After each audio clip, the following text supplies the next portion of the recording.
Bienvenue à la première partie de la présentation sur le pied. Tout d'abord, nous allons revoir l'anatomie normale et nous rappeler l'emplacement des os accessoires normaux.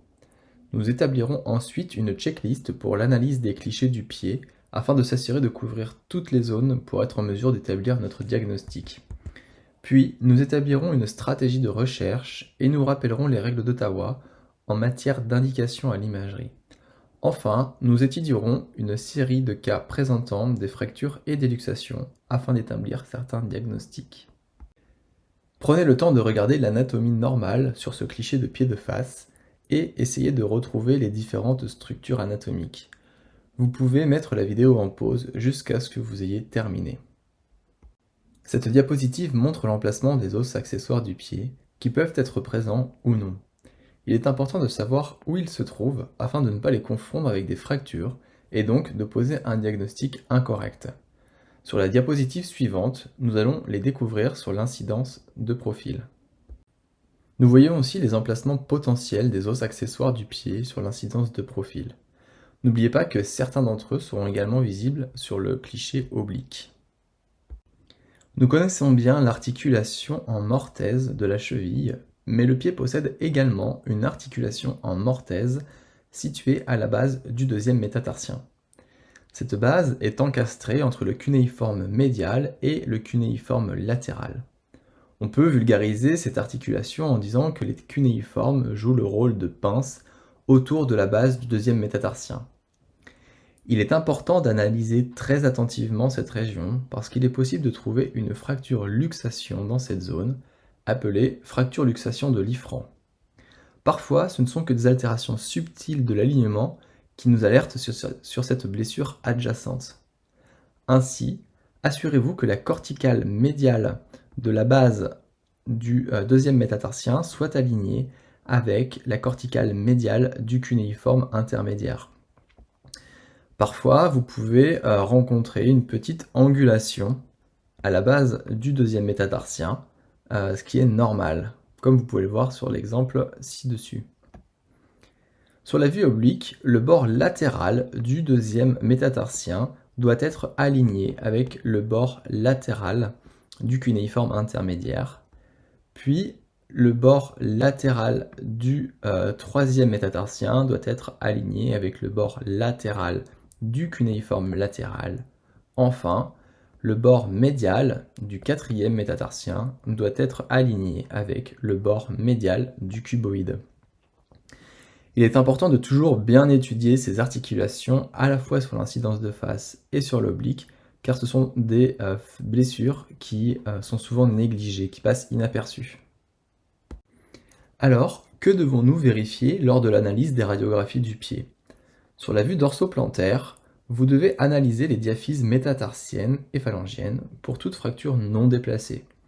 Comme nous l'avons déjà dit, vous devez examiner attentivement l'articulation de Liffrand. Vérifiez soigneusement les bords latéraux du cuboïde et du calcanéum, car vous pouvez fréquemment rencontrer de petites fractures avulsions à cet endroit. Sur la vue oblique dorsoplantaire, regardez à nouveau vos diaphyses métatarsiennes. Regardez toujours l'articulation de Liffrand. Puis, vérifiez les articulations du tarse et aussi le processus antérieur du calcanéum. L'incidence oblique est souvent la seule où vous pouvez analyser cette lésion. La plupart des protocoles hospitaliers pour l'imagerie du pied prévoient une incidence de face et un oblique, mais s'il existe un risque de lésion des os du tarse ou de la base du deuxième métatarsien, pour l'articulation de Liffrand, vous devez continuer et faire une vue latérale. En effet, il arrive souvent que de petites fractures avulsions se produisent sur la surface antérieure du tarse, ce qui n'est visible que sur la vue latérale. Donc, lorsque vous faites un cliché de profil, vérifiez la base du cinquième métatarsien, vérifiez vos os du tarse et particulièrement leur surface antérieure.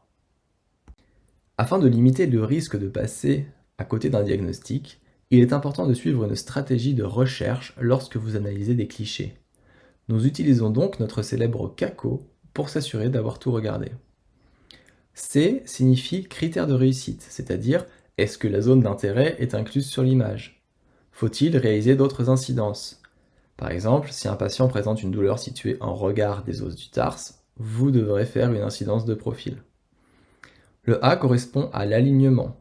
Les os opposés s'articulent-ils les uns avec les autres? Y a-t-il une luxation ou une subluxation?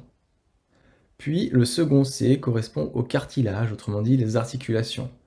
Vous devez donc rechercher une perte d'espace articulaire ou un diastasis qui pourrait indiquer une luxation. Vérifiez soigneusement l'articulation de l'ifran. Le O correspond aux os. Y a-t-il des ruptures de la corticale? L'architecture trabéculaire est-elle respectée? Donc pour rappel, l'architecture trabéculaire, c'est est-ce que les travées osseuses ne sont pas altérées? Et enfin le T pour les tissus mous. Parfois, l'œdème des tissus mous peut être très indicatif pour vous faire prendre conscience de la présence d'une lésion sous-jacente. Les règles d'Ottawa concernant le pied aident les cliniciens à décider si le patient doit bénéficier ou non d'une imagerie du pied.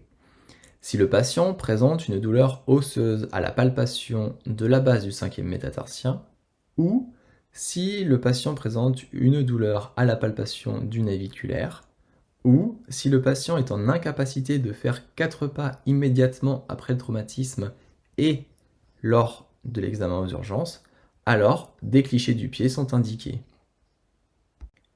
Voici une excellente radiographie qui illustre à quel point les clichés de pied peuvent être difficiles à analyser. Il y a beaucoup de structures qui se chevauchent, ce qui est particulièrement vrai pour les tissus mous chez ce patient. Ces superpositions peuvent facilement créer une certaine confusion, car lorsque deux structures de densité différentes se chevauchent, on obtient une illusion d'optique à l'endroit où elles se rencontrent, sous la forme d'une ligne claire apparente. C'est ce que l'on appelle un effet Mach. Le meilleur exemple de cet effet sur ce cliché, c'est la ligne claire qui traverse transversalement la phalange proximale du deuxième orteil et qui s'étend ensuite dans les tissus mous. Cette ligne claire peut être confondue avec une fracture, et vous devez donc savoir que si une ligne claire s'étend dans les tissus mous, il s'agit probablement d'un effet Mach, et vous pouvez alors exclure une fracture. Il y a en fait une fracture sur cette image, mais l'aviez-vous repérée?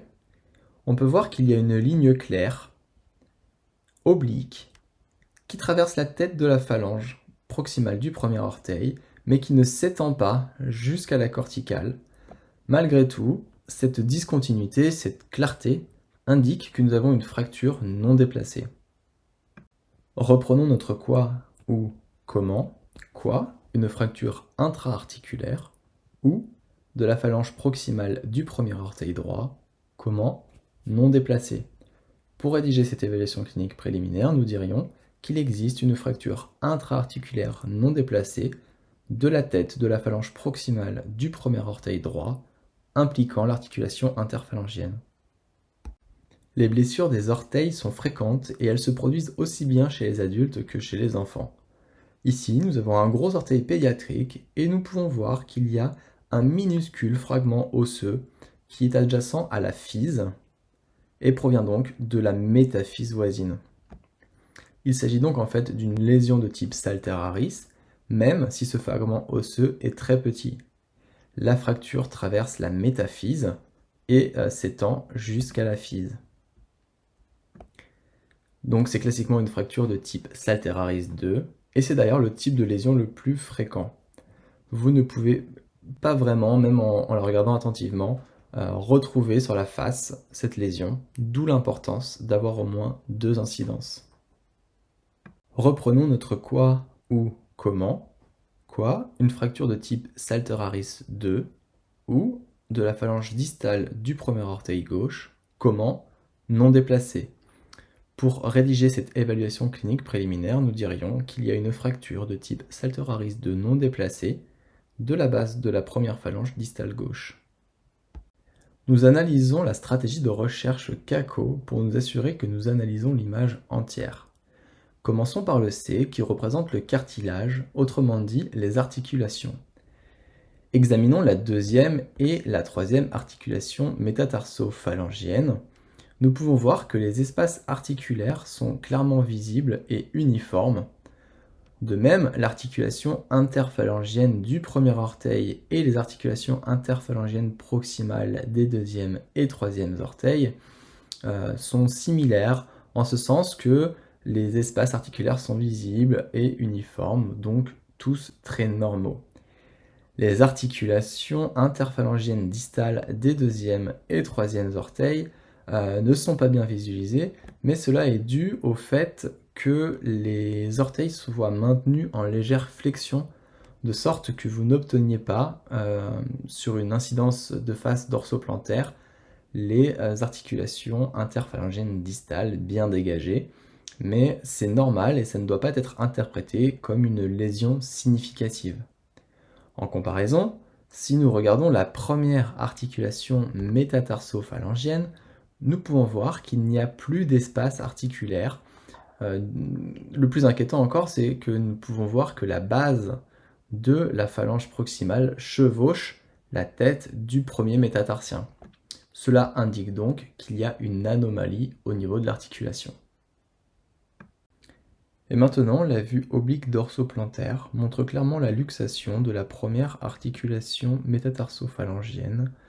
Cette vue peut être légèrement trompeuse et peut donner l'impression que la phalange proximale du gros orteil s'est luxée médialement, mais si c'était le cas, vous l'auriez constaté sur l'incidence de face précédente. Donc continuons maintenant et regardons l'incidence de profil. Et maintenant, ici, sur l'incidence de profil, nous pouvons clairement voir que la phalange proximale du gros orteil droit s'est luxée dorsalement. Rappelez-vous que la partie inférieure du pied correspond à la plante, et ici, nous pouvons voir que la phalange proximale s'est luxée dorsalement. N'oubliez pas, lorsque vous examinez les luxations, de vérifier soigneusement la présence ou non d'une fracture associée, bien que souvent, les petites fractures causées lors d'une luxation sont mieux appréciées, mieux repérées sur les clichés post-réduction. Mais dans ce cas particulier, il n'y en a pas. Et rappelez-vous, on ne pouvait pas réellement analyser les articulations interphalangiennes distales du deuxième et troisième orteil sur l'incidence de face, mais nous pouvons désormais clairement les étudier et conclure à l'absence d'anomalie. Reprenons notre quoi ou comment. Quoi, une luxation, ou de la première articulation métatarsophalangienne droite. Comment, avec un déplacement dorsal. Pour rédiger cette évaluation clinique préliminaire, nous dirions qu'il y a une luxation de la première articulation métatarsophalangienne droite avec déplacement dorsal. Les fractures de la base du cinquième métatarsien sont incroyablement fréquentes et sont généralement causées par un traumatisme en inversion. Il s'agit d'une forme de fracture par avulsion, mais la genèse de ces fractures est aujourd'hui remise en question. Le tendon du muscle court fibulaire était jusqu'alors tenu pour responsable, mais ces insertions dépassent la tubérosité et le déplacement du fragment avulsé est faible. C'est certainement principalement la bandelette latérale de l'aponévrose plantaire qui semble intervenir dans ce mécanisme. Elle se met en tension lors d'un traumatisme en inversion et ces fractures doivent être systématiquement recherchées dans un contexte d'entorse latérale de la cheville. Sur cette vue dorsoplantaire, nous pouvons voir deux lignes claires à la base du cinquième métatarsien droit. Il est important de ne pas confondre avec une fracture comminutive. Ce que vous regardez est une image en 2 dimensions sur une structure en 3 dimensions. Donc, en fait, ces deux lignes claires sont la fracture que l'on voit s'étendre autour de la structure 3D. Et maintenant, sur la vue oblique dorsoplantaire, nous pouvons clairement voir une rupture de la corticale avec un trait de fracture qui s'étend jusqu'à l'articulation. Il s'agit donc d'une fracture intra-articulaire non déplacée de la base du cinquième métatarsien droit. Reprenons notre quoi ou comment. Quoi, une fracture intra-articulaire ou de la base du cinquième métatarsien droit. Comment, non déplacée. Pour rédiger cette évaluation clinique préliminaire, nous dirions qu'il existe une fracture intra-articulaire non déplacée de la base du cinquième métatarsien droit. L'apophyse du cinquième métatarsien peut être très déroutante. Très rapidement, rappelons la différence entre l'épiphyse et l'apophyse. L'épiphyse est présente en pédiatrie et est située à l'une ou aux deux extrémités d'un os long ou d'un os long miniature. Par exemple, la plupart des phalanges n'ont qu'une seule épiphyse, alors que si vous regardez le tibia, vous avez deux épiphyses, l'une à chaque extrémité. L'épiphyse est responsable de la croissance dans le sens de la longueur. L'apophyse, en revanche, est située à l'endroit où les tendons et les ligaments s'insèrent, et elle est responsable de la croissance en diamètre, par opposition à la croissance en longueur. Alors comment faire la différence entre l'apophyse de la base du cinquième métatarsien et une fracture de la base du cinquième métatarsien? L'apophyse est parallèle au cinquième métatarsien, alors qu'une fracture se retrouve dans un plan horizontal. Parfois, l'apophyse peut sembler déplacée, comme par exemple sur la quatrième image. Nous pouvons voir que cette apophyse semble assez déplacée, mais rappelez-vous que lors de la prise du cliché, le rayon incident est divergent, et cette divergence peut donner l'impression que l'apophyse est située beaucoup plus latéralement par rapport à l'os hôte adjacent. Il faut également noter, en particulier sur l'image à l'extrême droite, que les apophyses peuvent parfois apparaître multifragmentées et que cette apparence est normale. Il ne faut pas la confondre avec une fracture. Regardons à présent cette image. Nous avons ici une apophyse et une fracture. Notre apophyse est parallèle à notre métatarse, et ici, nous pouvons voir clairement une ligne claire horizontale indiquant la présence d'une fracture. Reprenons notre quoi ou comment, quoi, fracture transverse, ou, de la base du cinquième métatarsien droit, comment, en s'étendant jusqu'à l'apophyse. Pour rédiger cette évaluation clinique préliminaire, nous dirions qu'il y a une fracture transversale non déplacée de la base du cinquième métatarsien droit qui s'étend jusqu'à l'apophyse. Une fracture de Jones est très différente d'une fracture de la base du cinquième métatarsien. Les fractures de la base du cinquième métatarsien ont tendance à guérir très rapidement et sans aucune sorte de complication. A l'inverse, une fracture de Jones a tendance à être beaucoup plus complexe et peut fréquemment se compliquer avec une absence de consolidation ou une consolidation retardée. Une thérapeutique non adaptée peut conduire vers une pseudarthrose. Généralement, le traitement est chirurgical. Alors comment faire la différence? La fracture de Jones est une fracture transversale, distale, de la tubérosité du cinquième métatarsien, donc essentiellement distale de la métaphyse.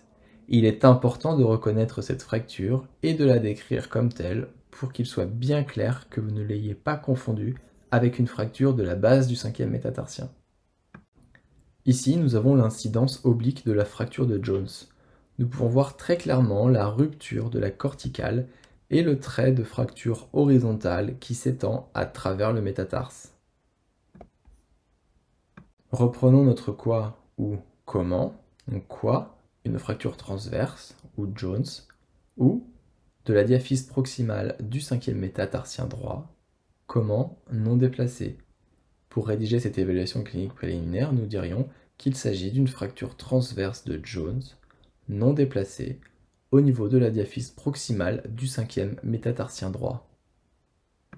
Merci d'avoir suivi la première présentation concernant le pied, et je vous donne rendez-vous pour la seconde partie.